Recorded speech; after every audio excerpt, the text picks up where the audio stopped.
All right, let's dive in. Today, we're going to talk about a massive shift that's happening, kind of under the radar.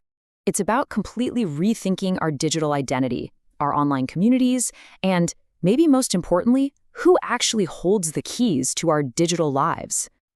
So, you know the feeling, right? You've got one login for work, another for your social media, a different one for that random forum you joined 5 years ago. It is just a mess. But what if I told you that frustration isn't just an inconvenience? It's actually a symptom of a much, much bigger problem. You see, for years, the internet has pretty much been dominated by what people call the walled garden model. We live our digital lives inside these gigantic centralized platforms. They make the rules, they build the walls, and they lock us into their world. And here's the real kicker. When you make a profile on one of these sites, you're not just creating an account. You're basically handing over your data and your digital identity to them. And that identity, it's trapped. You can't just pick up your followers, your reputation, or all your content and move it somewhere else. It's stuck behind that wall. But a new model is starting to pop up, and its whole purpose is to tear down those walls. It's called SNAS, and it's all about empowering you to break free and, build something new for yourself. So what is SNAS? Well, think of it as the democratization of social media. Instead of needing a whole team of engineers and millions of dollars, this social network as a service model gives pretty much anyone the tools to launch their very own custom-built community. And the benefits here are huge. You could create a super specific community for, vintage comic book collectors. You get to control the branding, you set the rules, and this is the most important part, you control the data. The power finally shifts away from the tech giants and back to the person who actually created the community. Okay, but that's the logical next question, right? If we go from a few giant walled gardens to thousands of tiny little ones, have we really solved anything? We'd just be back to needing a separate login for every single community we join. It's the same problem, just smaller. And this is where the most important piece of the entire puzzle comes into play.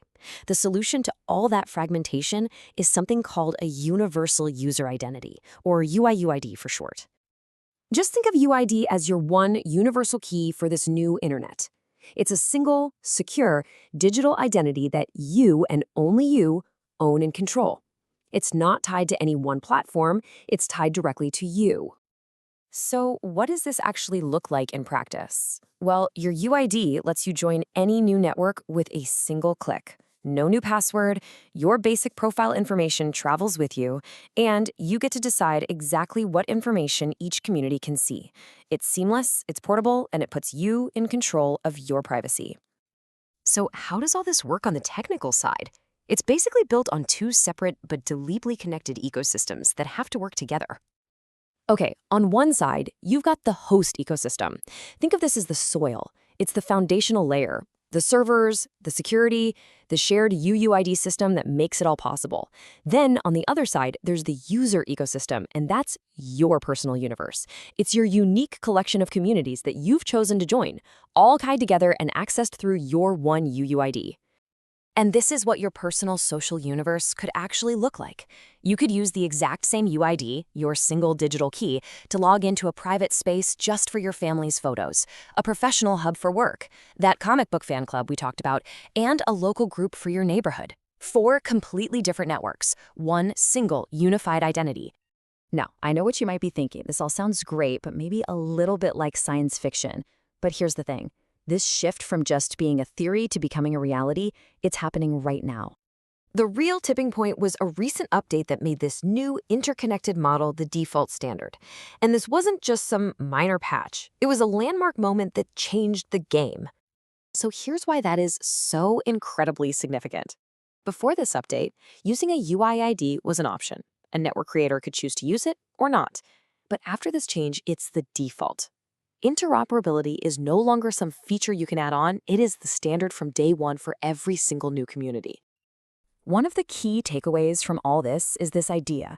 Decentralized identity is no longer an innovation but the expected standard.